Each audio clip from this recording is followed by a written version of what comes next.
The Honorable Justices of the Supreme Court of the State of Iowa. Hear ye, hear ye. The Honorable Supreme Court of the State of Iowa is now in session.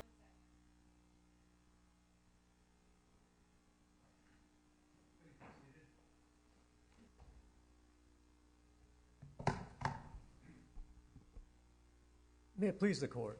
Christopher Warnock for Appellant Karen Cohen. This case involves a clash of rights between my client, Karen Cohen, who has a severe allergy to animals, and her co-tenant, David Clark, who requested a dog as an emotional support animal to assist with his ADHD and generalized anxiety disorder, as well as a landlord, 2800-1, who's essentially caught in the middle.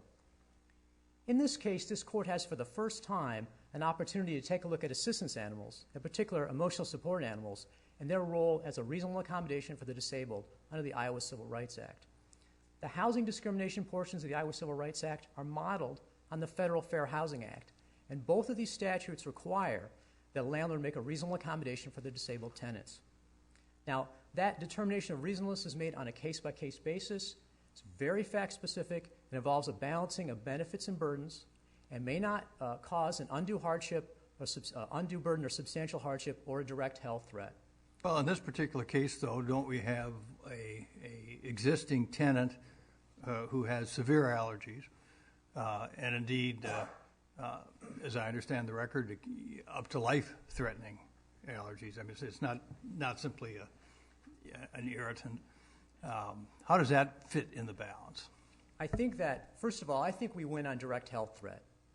When I look at this and I say this is somebody who's, the dog definitely caused the allergies, they've stipulated to that.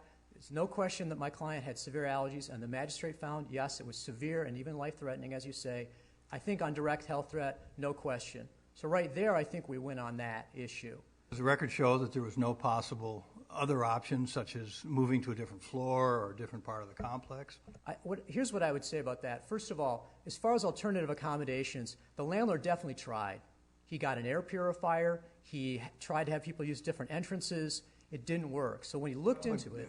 Let me press you just a little bit. I do know that happened. Right. But were there other floors? Were all alternatives really explored Here's to the problem. prevent this clash? Again, the only discussion of... There's nothing in the record on voluntary relocation.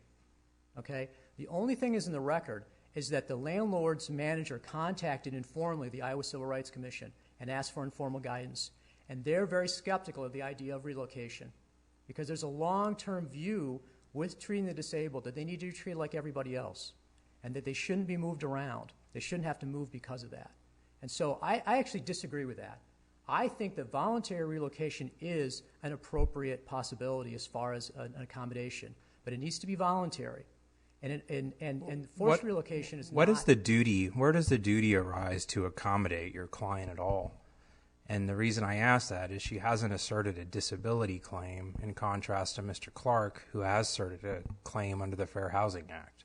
First of all, this is not a Fair Housing Act case. Okay? What's happening in this case is we're asserting a breach of contract.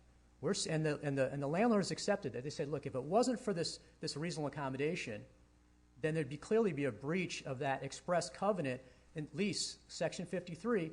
No pets are allowed in the building or on the premises at any time. But why is that the case when the federal statute indicates a service animal is by definition not a pet?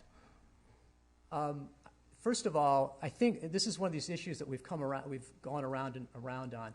When the pet in the lease is interpreted as being an animal, and I know they come in and say it's not a pet, but again, there needs to be a relaxation of the requirement. Well, they don't say that. The federal reg says a service animal is not a pet, and there's no dispute that this is a service animal. So how does it violate the lease, or where is the duty to accommodate your client? Where does that arise? First of all, the lease, I think, again, as far as the lease is written, I think it says no. I think it implies that there's no animals. I mean, I don't think that they wrote. Well, that's. Does the law treat service animals differently than emotional support animals? I think that under Iowa Code 216.8b, it's that was just passed, Senate File 341 that was passed this summer. The legislature stepped into the situation during the pendency of this case and said, hey, we're going to require that, we're going to say there's no question that a assistance animal is a reasonable accommodation. And they don't... Don't they say potentially it is? It says assistant animal means an animal that qualifies as a reasonable Right. accommodation. I think you're correct. So the whole issue we're really discussing tonight is this a reasonable accommodation or not? Yes. If it is, then that's an assistance animal. If Right. not, then it's a pet. Isn't that one way of looking at it? I think, yes. The thing I would say, though, is assistance animal consists, under federal precedent, first of all, the 216.8b doesn't define what an assistance animal is. It references the Federal Fair Housing Act. And the Federal Fair Housing Act does not define specifically what an assistance animal is. So we have to look at federal precedent. And under federal precedent, there's two types of assistance animals. There's a service animal, specially trained to do specific tasks for the disabled, and an emotional support animal, which by its mere presence or the interaction with the person gives emotional support. Those are both assistance animals. So Your Honor is entirely correct that this case hinges on, was this a reasonable accommodation? And you're right. If it's a reasonable accommodation, it's an assistance animal, and it's fine under it overrides the lease. If it's a pet, then it's forbidden under the lease. Didn't the trial court find that the landlord had made a reasonable accommodation here? And are we bound by that factual finding on appeal if it's supported by substantial evidence? I think the district court said, look, in looking at this, the district court said, this is a new question, new area of law. We don't know that, but it looks to me that the landlord made the right call, and that's what we would ask for in this case. We'd say, no, we think the district court made the right call in terms of saying that they shouldn't have granted that accommodation. That, in fact, under the circumstances, given the health threat to my client, balancing those or as a direct health threat, either of those two analyses, that was not a reasonable accommodation. So, yes, that's correct. I would agree with that. Why would your client have standing to argue about the reasonable accommodation? Because she would die otherwise. Well, I understand that. I understand the factual issue. But legally, the statute gives the landlord the authority to make the determination on whether the accommodation is reasonable. I don't see why your client then gets to question that decision and force the landlord to pick one tenant over the other. Your Honor, this is what we're asking this court to do. To step in here and say, look, everyone needs to be treated equally. My client is disabled. I don't think there's any question about that. She suffers from an allergy. It substantially affects her major life activities. It's found. I thought she said it caused her to have a cold. Your Honor, her testimony was that on a day-to-day basis, it caused, I think it sounded like having a permanent cold. If you can imagine what it would be like to permanently have a bad cold. Here's what she said. She said that her allergy to dogs causes her to have cold-like symptoms, and it's her allergy to cats, which is not an issue in this case, is what causes the risk to her health. No, that's not correct, Your Honor. That's not a correct reading of that. If that were correct, is that dispositive of the case? No, I don't think it is. First of all, that's not a correct characterization of her testimony. Her testimony was that she had suffering on a daily basis. She had the stuffy nose, the sinus drip. She testified that there was a cumulative health effect over time that got worse. And she also testified that she was every day facing the risk of anaphylactic shock, which would kill her, which is why her allergist prescribed an EpiPen. An EpiPen has epinephrine in it. If you suffer that allergic shock, you need to inject that or you are going to die. And that is exactly what the record shows. And the magistrate also found severe and life-threatening under certain circumstances. So I don't think we can go against that finding of the magistrate, and I also think that that's clearly supported in the record. So again, the reason she should be involved is because she is having a direct health threat. I mean, it's clear under the statute, whether you're talking about Federal Fair Housing Act or whether you're talking about Iowa Civil Rights Act, that it's very clear that the accommodation is not reasonable if it's a direct health threat.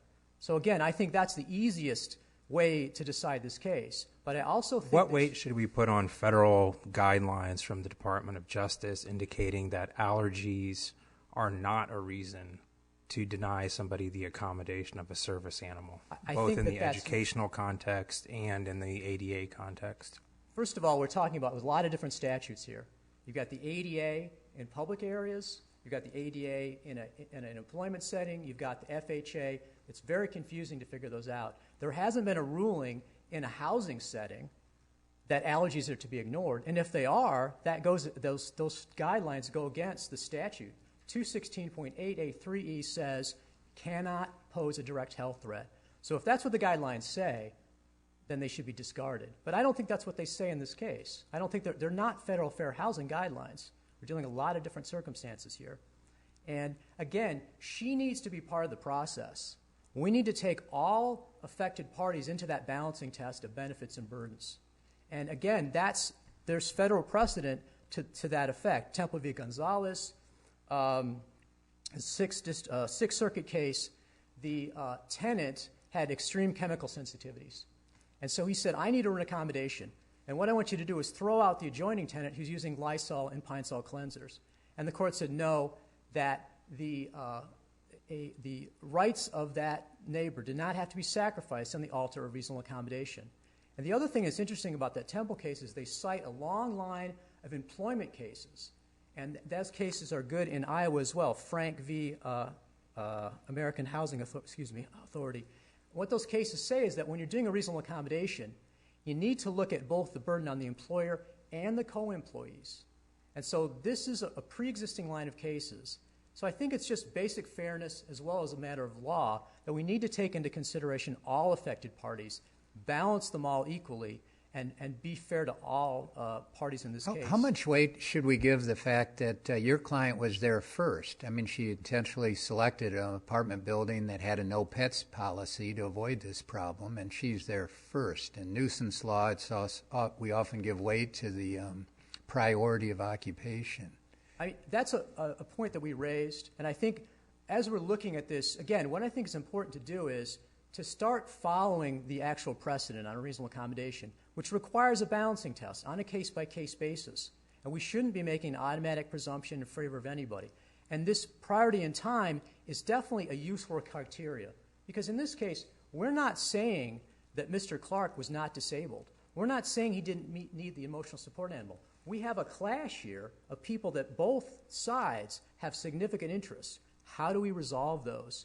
And so that priority in time is a very useful tool. And I agree that voluntary relocation should be considered as well. We need a full toolkit, and we need guidance from this court as to how to balance the factors, and how does a landlord decide this? How does a trial court then balance these factors? We don't know that. I'm not too fond of a balancing test, frankly. I mean, the problem with a balancing test is every factor is relevant and none is dispositive. And one judge balances it one way, another judge balances the other way, and it kind of lacks predictability and spine. You got something better than a balancing test? I mean, some principle that I don't. Because otherwise,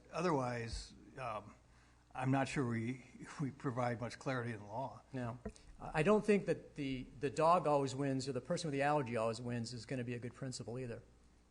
I mean, that's what's beautiful about this case is that clash, that we can't disregard either one of them. So it's why it's in this court, because it's not an easy decision to make. Now, I like bright line tests too, because the landlords need to know what to do in this situation. So what's wrong with who was there first?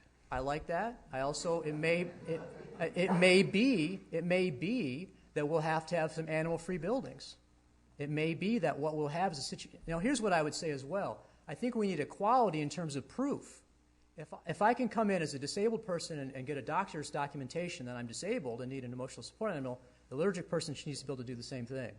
They need to I have a question for you along that same line. Bright lines are great. Everybody loves them. But I foresee, and I think somebody mentioned it, maybe both of you, and by the way, I appreciated the briefing by all three parties. I thought that each of you were acknowledging the other one's position, and I think everyone agrees. What do we do? So I thought that was very interesting.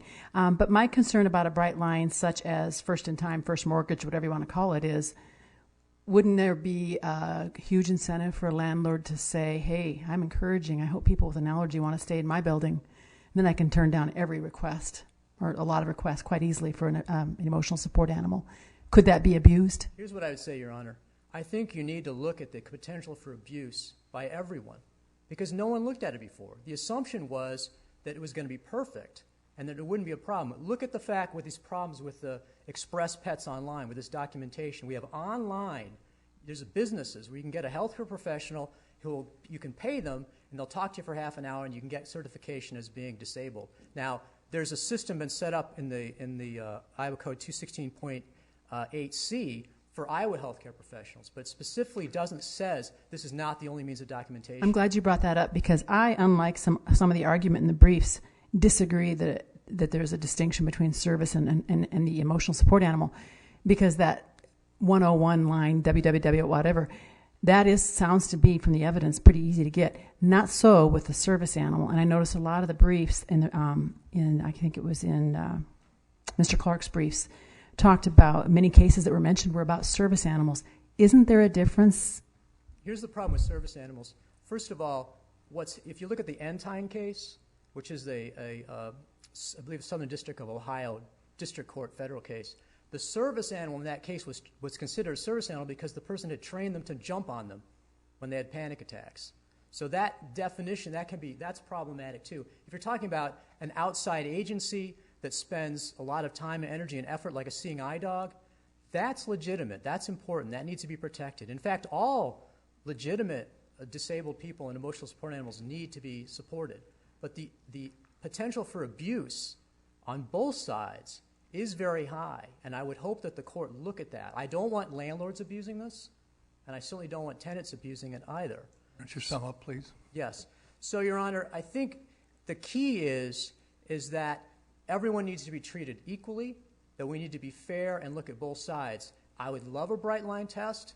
We suggested some possible ideas for that, but any bright line test needs to be fair to all parties. Thank you. The appellee should get an extra minute of time, please, in fairness to both parties. Mr. Sittig, I think you're going first.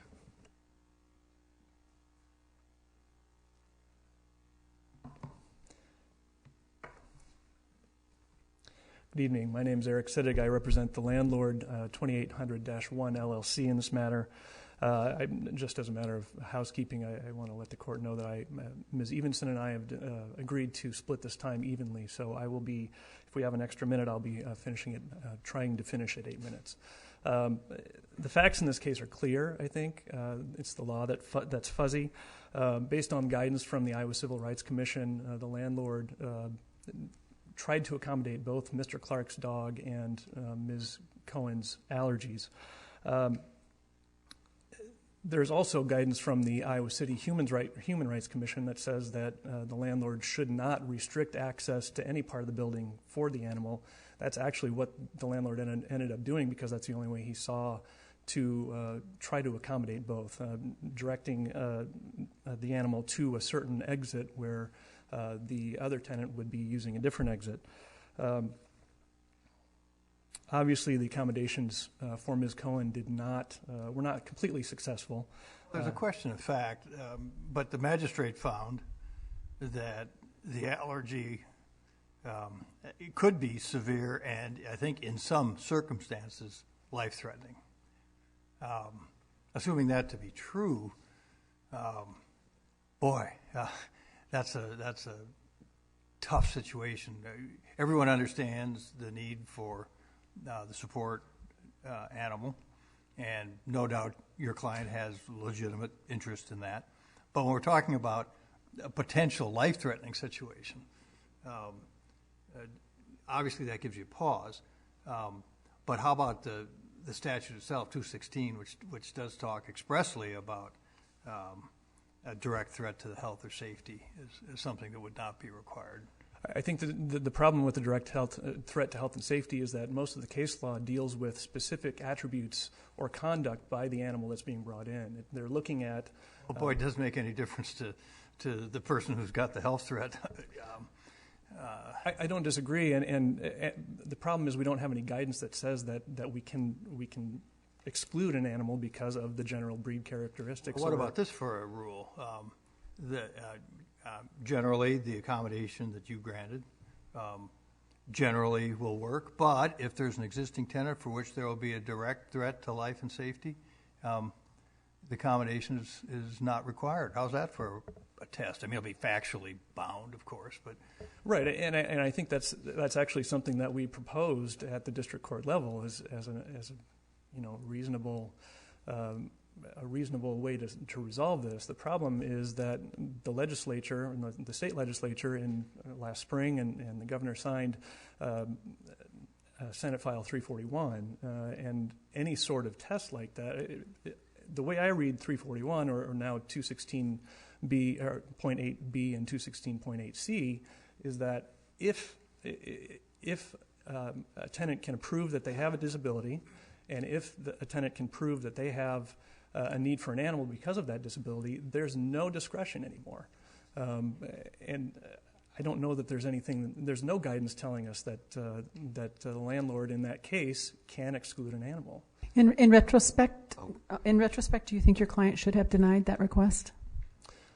In retrospect, I think my client did what all the guidance he got said he should I do. think the magistrate found, or the district court for sure found that should have been denied, but went ahead and dismissed the petition. But I don't think you're disputing that the woman has an extreme allergy and the man has a need for an emotional support animal.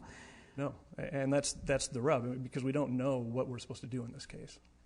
So can I ask, here's kind of my issue with the balancing test, and I would want your suggestion on what a rule would be, is it seems like the landlord is in a position of having to side with one tenant or the other with imperfect information, right? So the statute prevents you from really inquiring into the bona fides of the need for an emotional support animal. At the same time, you also can't really inquire into the medical condition of the other tenant and request that. So now you just have to pick a side, and it doesn't seem to me like it's a good rule that the landlord should be liable either way based on a coin flip of what discovery will later produce of who's actually got the real disability, and maybe they both do, and maybe the landlord's always liable. That seems like an unworkable rule to me in practice. I agree with that. So what would be the alternative? The only alternative that I can suggest is having separate buildings for animals and non-animals. I mean, that's the only way we can control. But don't the federal regs prohibit that? I don't think there's anything specifically in the regulation for the Fair Housing Act that says anything other than reasonable accommodations are supposed to be made. It's the guidance from the Department of Housing and Urban Development that talks about animals have to be let in if they're necessary for a disabled person to enjoy the building. Is direct threat part of the law already, because it's in 216.8a? I mean, it says nothing in this subsection. Well, it says subsection, but doesn't that apply to the new provisions that the legislature enacted? Nothing in this subsection requires that a dwelling be made available to a person whose tenancy would constitute a direct threat. Doesn't that kind of incorporate the direct threat concept? I think it does. I think the real issue now is with the provision of 216.8b that makes criminal anyone denying or interfering with the right of someone to have an assistance animal. And now you're asking a landlord to say, I think there's a direct threat to health and safety for this person, but then this person may be able to file a criminal charge against the landlord for interfering. But it has to be a knowing violation. In a situation like this, I'm not sure anybody would find a knowing violation. Well, I think knowing is different than having the intent to deny. And I think that's clear from the case law. To have the specific intent to deny is something different than just a general. I think so too, but I'm not sure that where you have the clash of interests like we have here, that it would ultimately be a knowing violation, absent some kind of bright letter rule of some kind. Yeah, and I think the knowing is difficult because we don't really know what that means. In this case, the district court concluded that it wasn't going to assess damages against your client because your client acted reasonably and consulted with the Civil Rights Commission and so forth. But that's not really in the statute either, is it? No. And I mean, that's part of the problem, is that the statute is kind of without some of the wiggle room that it seems like all of the lawyers here are advocating for. Isn't that right? That is right, and I see I'm getting close to the end here of my time, and I appreciate the question. Can I ask you one more question about the substantial damage exclusion? Right, there's two exclusions under the statute, right? Mm-hmm. Direct threat and substantial damage. Let's assume you just had a tenant who didn't like dogs on the property and wanted to make a claim that I think your service animal is going to cause substantial damage to some property in the building. Would that tenant have the authority or the standing to force the landlord to litigate that issue? Would the tenant have? I don't think the tenant can force the landlord to litigate anything unless they bring a case themselves. Well, can the tenant force the landlord to exclude the animal on the basis that that tenant thinks that animal could cause substantial damage to the property? I think if there's evidence of specific conduct by that animal previously that can show that there will be damage because of this animal, then yes, I think they can bring that up. In closing, I would just ask the court to affirm, and I appreciate your time tonight.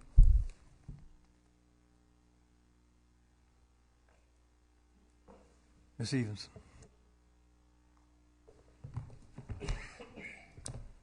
May it please the court.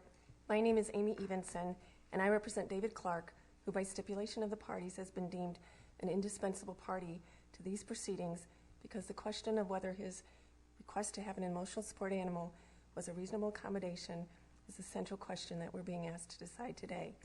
And it affects his right to have an emotional support animal in his home, and by extension affects the rights of similarly situated persons with mental health disabilities who have demonstrated a need to have an emotional support animal for assistance to enjoy an equal opportunity to use and enjoy their homes.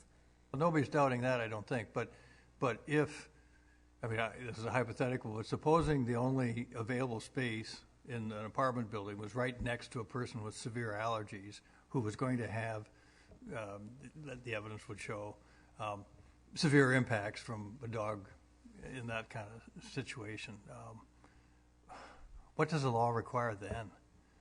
Well, I think the law requires the landlord to find reasonable other alternative accommodations that can lessen that threat to harm and safety of others.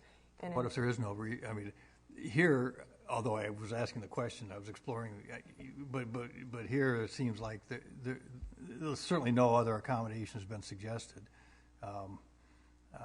The claim, I think in the record that I saw someplace was it cost $80,000 to do some kind of remodeling or whatever.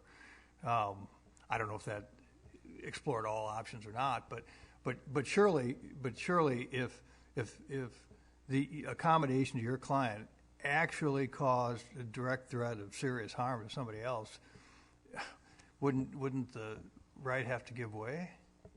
Well, I think that the statute and the laws are unclear on that. They give tremendous preference to persons in need of emotional support animals and finds it causes of death, that's just the way it goes. Well, I think in cases of this extreme type of allergy, I question whether any accommodations could work for this type of person. That's what I'm thinking. These two people cannot coexist. And perhaps she cannot live in a multi-tenant apartment building. Or maybe he can't. I mean, it goes both ways. It cuts both ways. What if your guy had been there first, and then she comes in and says, I can't have that dog.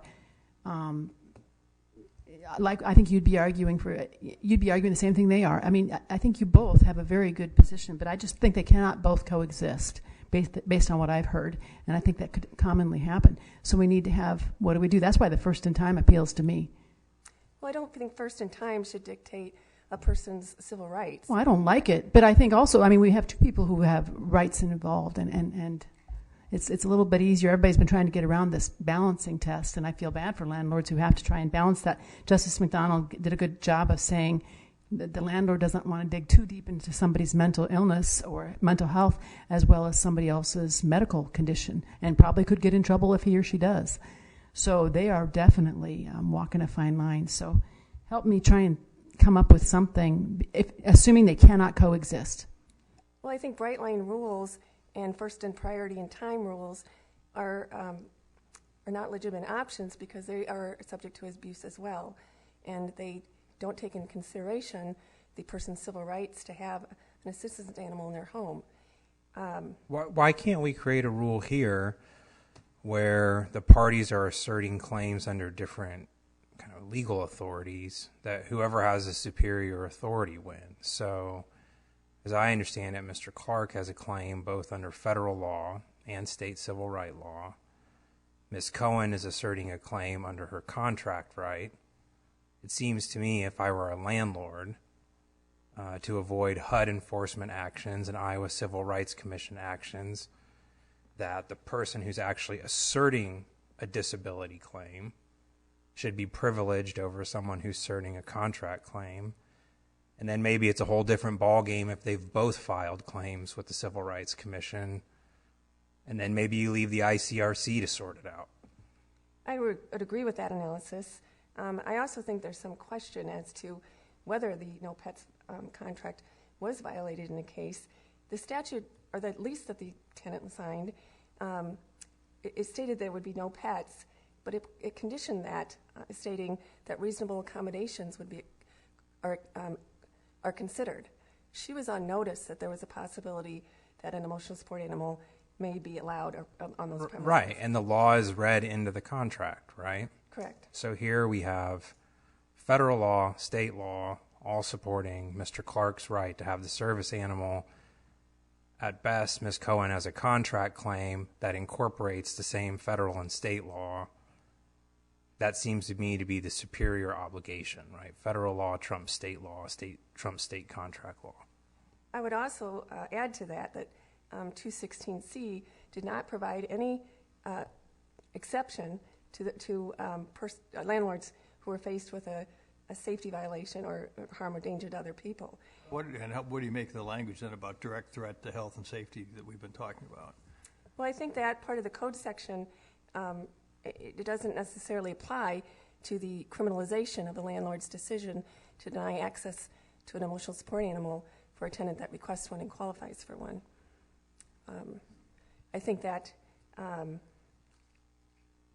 that statute is very clear on that, and I don't think that a landlord can be asked to violate the law and deny requests for emotional support animals because somebody has an allergy or a condition that makes it difficult for them to live with an animal in their property. Justice McDonald made a comment about how about the person asserting a claim having priority. Doesn't that kind of force a person, like the plaintiff in this case, to come out of the darkness perhaps? She has a medical condition or a disability. There are many people who have disabilities that we don't know about, and they may prefer to keep it that way. Does that seem fair to that person to have to out themselves to jump in line on something like this down the road?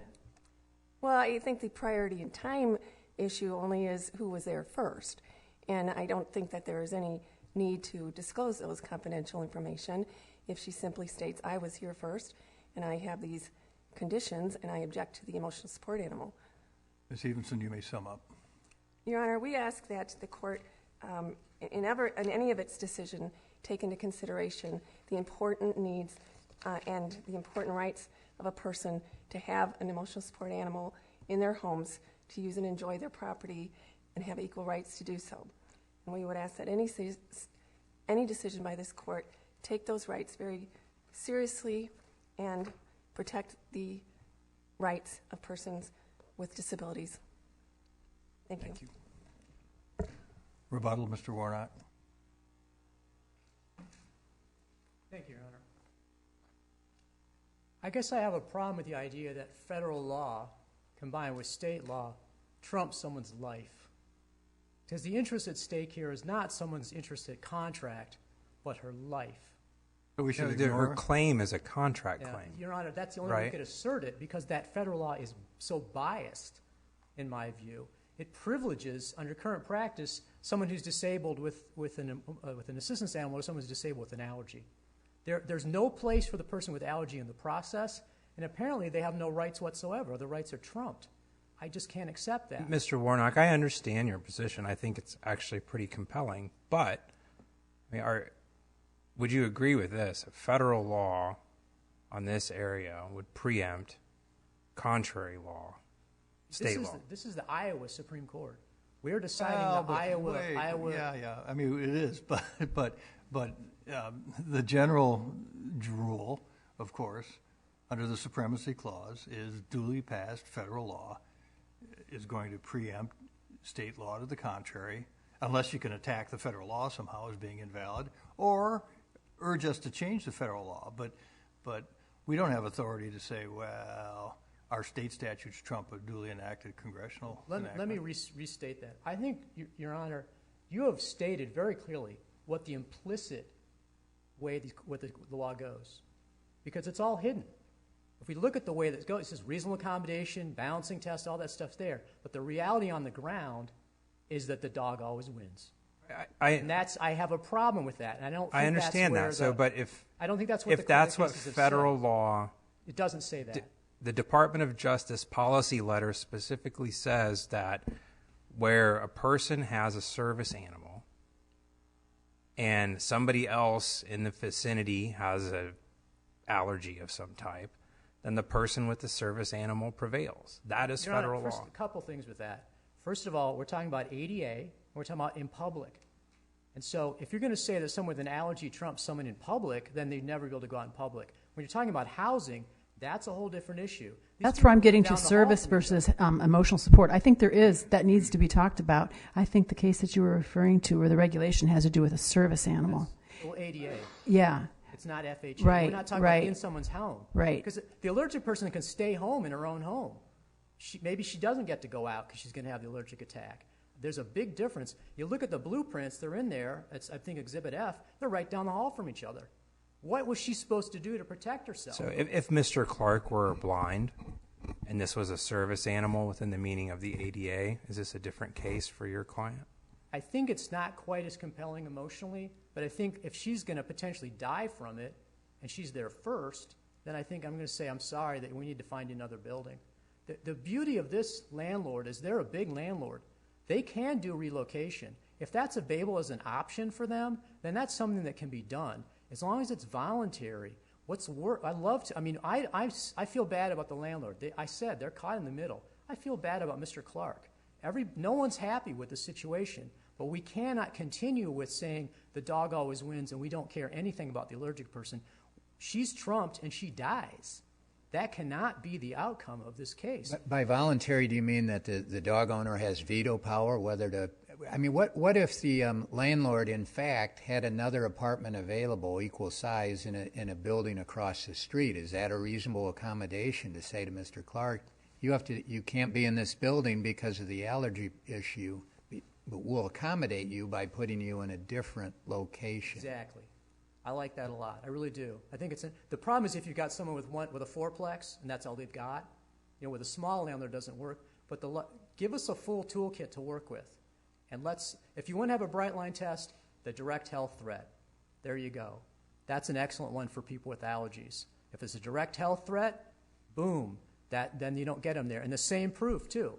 You come in with the doctor's documentation that you've disabled. Come with the doctor's documentation that you're allergic, and it's a direct health threat.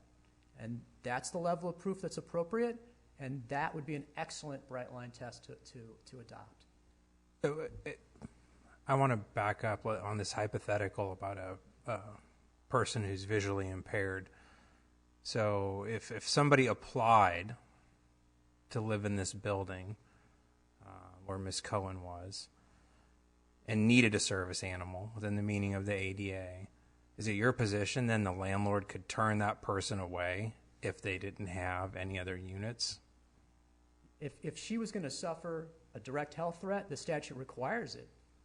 Statute requires the landlord to turn away a blind applicant for a unit in that building. If we're going to do it, like I said, it's much more compelling emotionally for the blind person. But if you're talking about someone who needs the dog to help, of course we're sympathetic to that.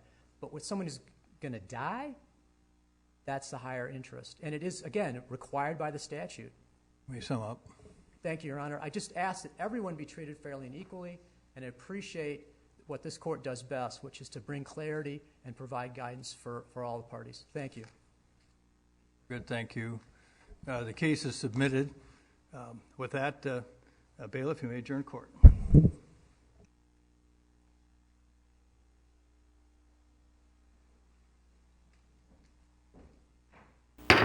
Hear ye, hear ye. The Honorable Supreme Court of the State of Iowa is now adjourned.